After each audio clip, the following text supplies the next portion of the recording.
Hi, we are here with Chris. How are you?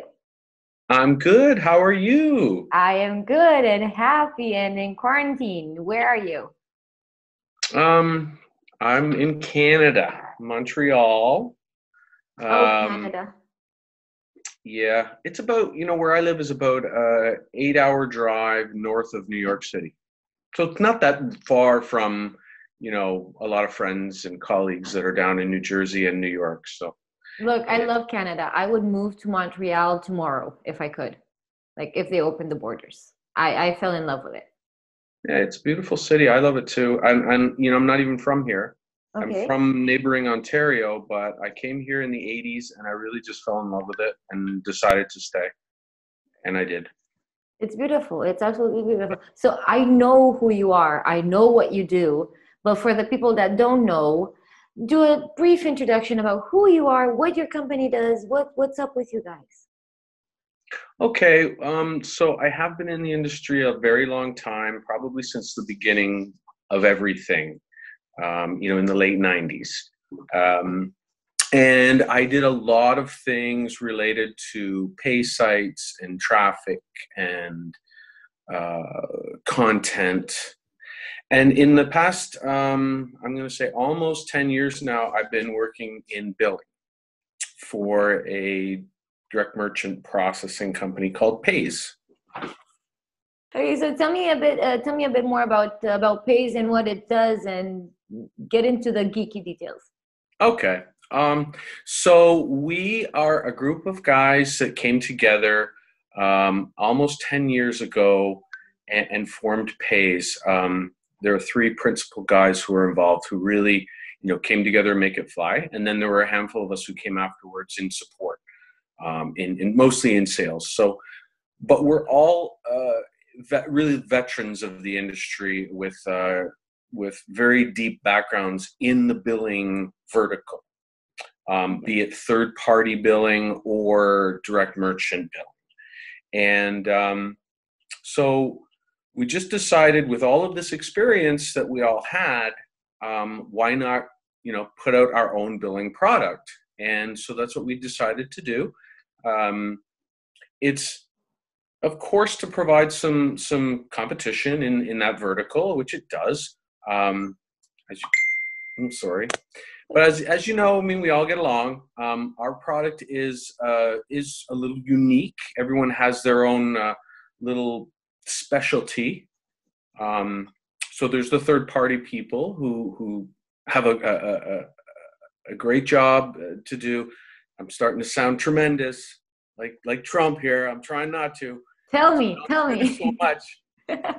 No, there's third party, mainly in billing. There's two main sectors. There's third party billing, and then there's direct billing, which is what we do, the latter, which is direct merchant accounts, where we take our clients and we put them directly involved with the bank itself.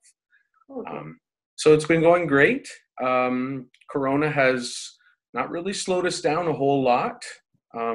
As you may have heard from the town hall meetings that were on Zoom last week, business is slightly up everywhere. I mean, there's no need to get into numbers or percentages, but business is fine for now. We're That's taking a tentative approach to it, keeping an eye on everything very closely as we always do. But for now, we're kind of riding this wave, all of us at home. that's And good. yeah. That's good. So, did Corona? How did it affect you? If it did, like was it in a positive way? I'm guessing it was positive from what you're saying. Well, on a business level, yes, it hasn't hurt really all that much, Mm-hmm. But like I said, we're taking a careful approach to it, and our fingers remain on the keyboard. Like we're keeping a very close eye on everything and making sure things are fine. On a personal level, it's pretty much like everybody else. The schools are closed, the stores are closed. What's affecting me is affecting, I'm sure, you and everybody watching this. And it's certainly affecting all my colleagues down in New Jersey and the guys in Arizona as well. In terms of our family, I mean, my wife goes to work like once a week or so, just for important meetings. Just Okay. a small group of them that go in just to take care of certain very important things. My son's at home. He's playing a lot of video games and helping out around the house, which is important. How old is he? Are you doing the homeschooling thing? Homeschooling, no. We're not set up to do any like online schooling yet. Although with Google Classroom, his teachers are sending the occasional thing to do, like read this article and give me a 5-paragraph feedback on it, that kind of thing. But Okay. nothing major. That's By the way, he's going to be 17 in next week. Oh, how is he taking this? Because this is a very disruptive moment in anyone's life. But I mean, I'm imagining for a kid at 17 to be like, bam, lockdown. How is he taking it? Yeah, he wishes he could be hanging out with his crew and doing stuff like all of them, but he's taking it okay. He's told us repetitively he'd like to be back in school, which is something I thought I'd never hear. But the kids want to go back to school. This is the thing. School is a social environment, if nothing more. Like, and this is why we go to trade shows as well. It's social. It obviously we can do business online. Obviously we can have meetings online and talk about business. But this is why we go to trade shows. It's different how you meet the people there and how you Yeah, interact. he's also well aware that he's going to have to catch up. And so I'm like, school may go right into July, end of July, or longer. We don't even know when this is going to stop. So, Mhm. he's concerned about that. But I think the teachers are going to be able to turn it around over here, just like in a lot of other places where they put assignments and things online. And then it's kind of up to parents at home to make sure that they get those assignments done. They read the books they're supposed to read, or they do the online tutorials and things like that. So yeah, and you know what? On top of all the school and everything else, I mean, of course, I'm missing all the sports and everything else. There's just nothing. When you turn on the sports channels now, it's a joke. I can see you're a big fan of hockey. Right? What is that behind you? What's happening there? There's a few Toronto Maple Leafs hockey team things, photos and calendars. That's cute. Yeah. So what are you watching now on the sports channel? I mean, they got silly stuff like, oh my God, last week Chess. they had stone skipping. What is that? What the hell is that? What the hell is stone skipping? They take a stone and they throw it in the water and see how many times the stone skips. I'm not kidding. That was on television. They're desperate. Wow. They're desperate for content. So that's another thing that I was thinking about. Maybe everyone's going to start getting desperate for content in our industry now too. We'll That's see. true. That's true. There are so many performers right now that are creating content or are trying to create content. And so many that are, pulling their hair because they don't have enough content that, to monetize it now. I was Yeah. thinking, what are you guys cooking? What's new in Payze? Are you guys doing something new? Are you cooking something juicy? Well, the only thing that had come up recently were some of the new visa regulations. There was a deadline of April 18th for people who were offering trials. Okay. Basically, how it goes is if you're offering a trial membership outside of what your normal monthly membership would be, then you would have to adjust at your gateway level the words that would show up on the customer's credit card. I'm trying to make this sound as simple as possible, so that when the credit card statement came, it would say, the DBA of the company and the word trial Mm-hmm. or recurring. So that was something that Visa was rolling out with a due date of April 18th. So I had a lot of people reaching out and saying, hey, what's going on with this?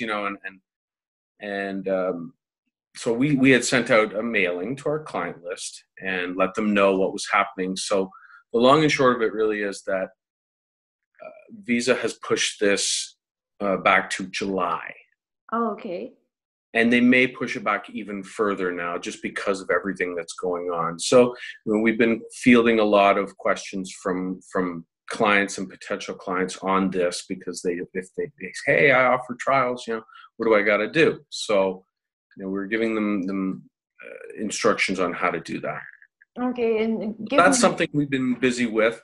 Give me an instruction. If I'm a client, how should I do about it? Like, I want to do a trial for someone. I'm a Payze and I want to do a trial for someone. I don't know, stuff like that. Well, if you have pay sites that offer monthly memberships, and you only offer monthly memberships, just every 30 days or every month, you don't have to worry about this. But if you have a situation where you offer trials, let's say a 2-day trial, a 5-day trial, those kinds of trials, the regulation is going to be that it's got to say trial on the credit card statement. So it'll say, my XXX website, whatever they call them on the card site. Okay, yeah. On the statement, excuse me. But it'll have to say trial, and then when it starts recurring, it's going to have to say recur or recurring.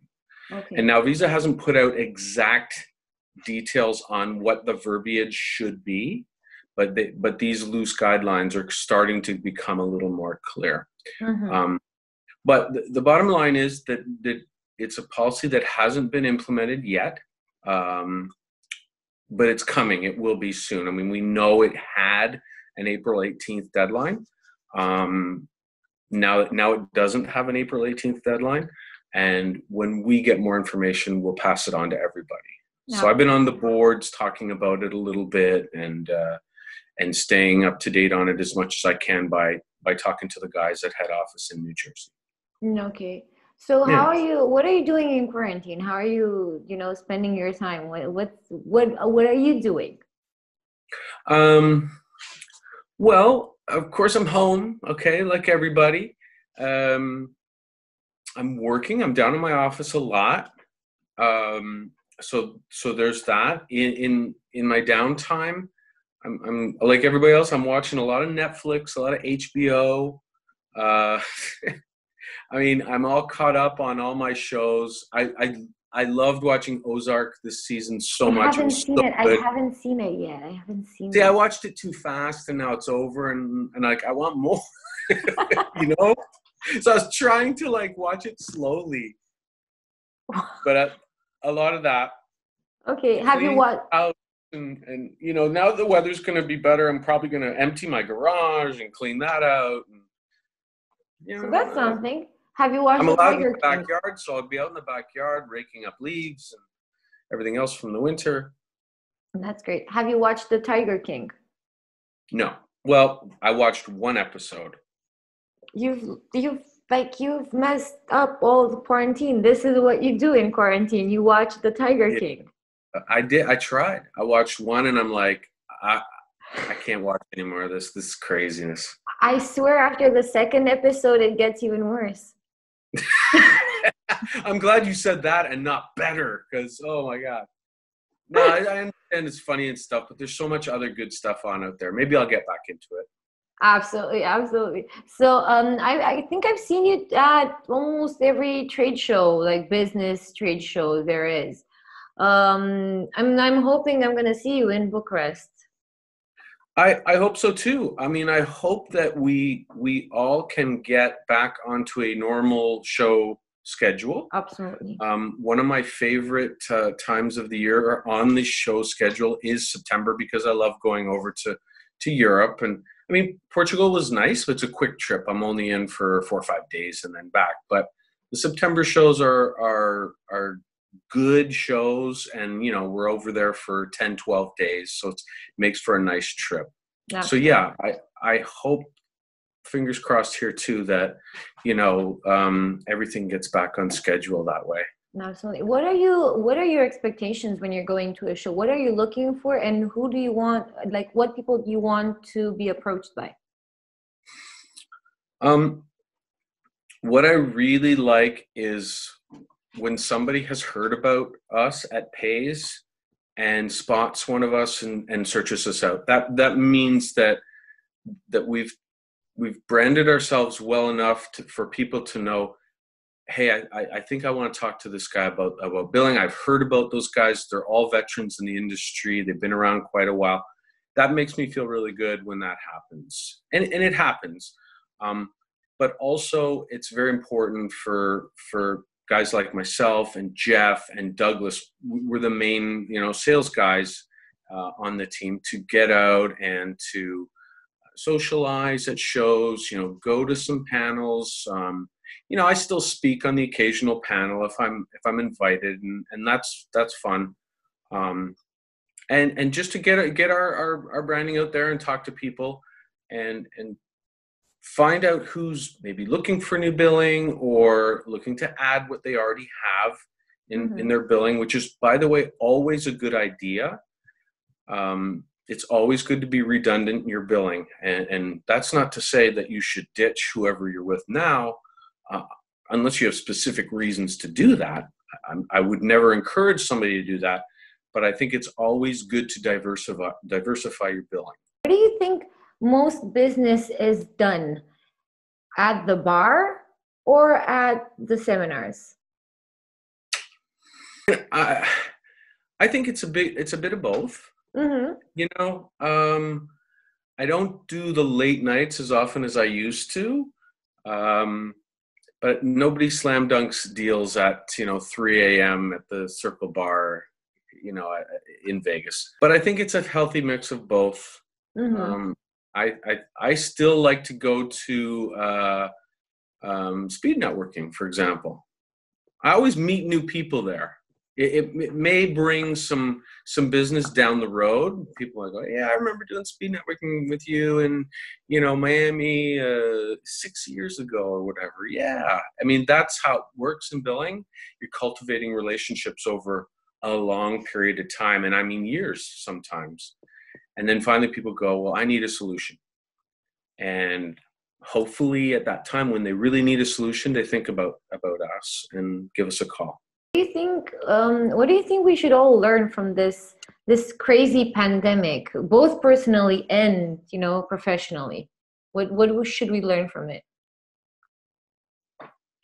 If anything.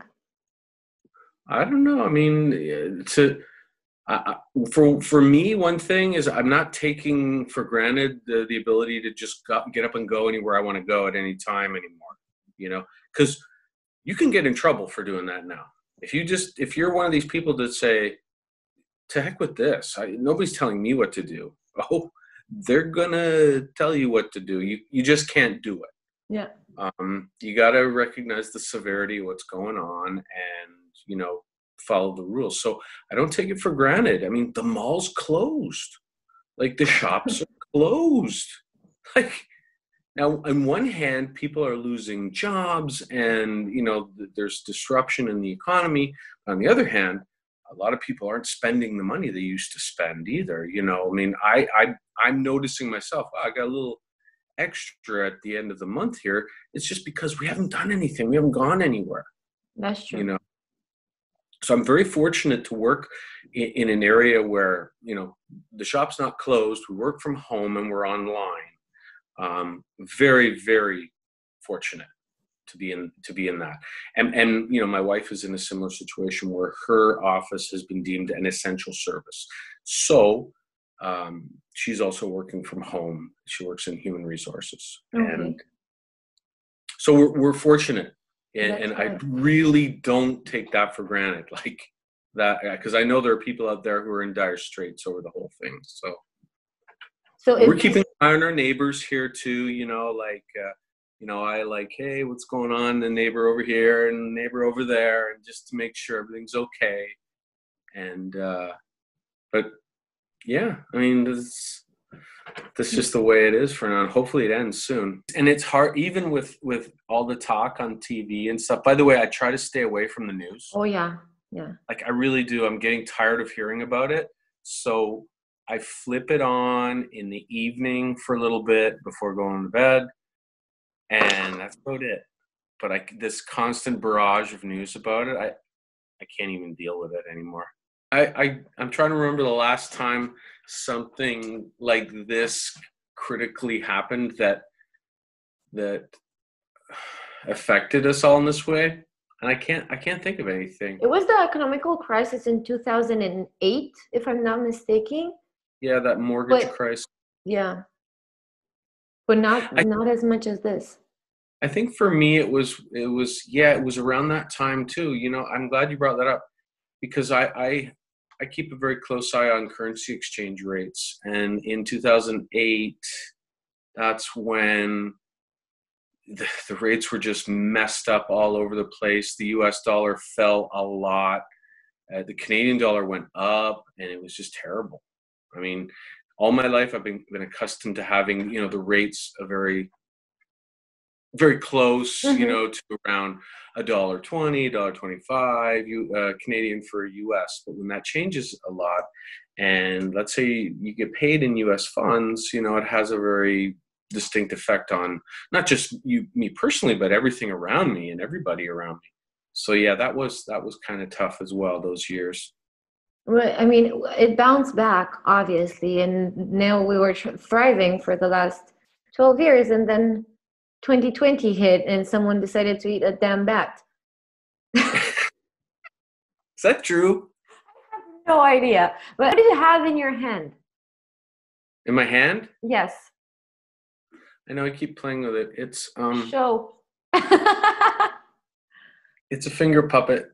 It's Frankenstein. And, you know, of course, Andy is here too. Oh, awesome. Well, we did miss Andy. When's your new movie coming out, Andy?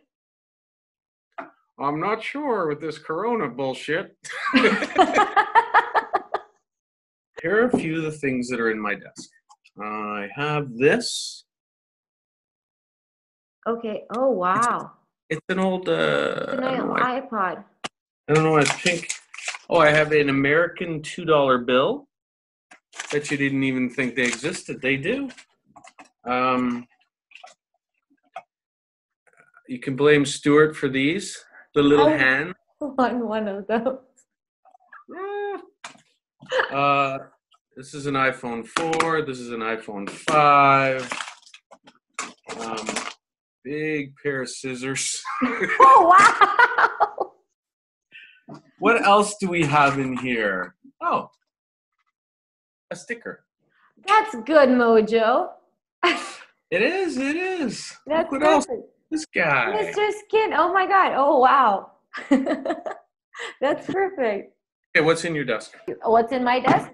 Yeah, what's in your desk now? Well, I'm not. I'm at a table right now in my house, but I can show you. I have on my left. I have an avocado. Oh, that's a big one. Yep, I'm That's gonna do. Never mind. Shut up. We're in quarantine. Okay. I have so much Mojo Host stuff on my desk. I have that. I use that. Tired. Take a nap. Beautiful. It looks beautiful on you. Look. So I have this. Oh, very nice. Yeah. What's in there? Coins? It's coins, and it's some euros, some pesos, some Norwegian crowns, some you know, like money from the countries that I've been to. Okay. Thank you so much, Chris. You're amazing, and I honestly thank you so much for accepting my invitation to talk a bit and spread some positivity. It was my pleasure. I want to thank you for that. And I'm really looking forward to going to the Bucharest Summit if it happens, fingers crossed. Hopefully this thing just comes to an end and we can all get back to our regular scheduled programming. You know? Absolutely. We need it. First thing, we're going to do a cuddle puddle. What is that? A cuddle puddle is a group hug, but with cuddling.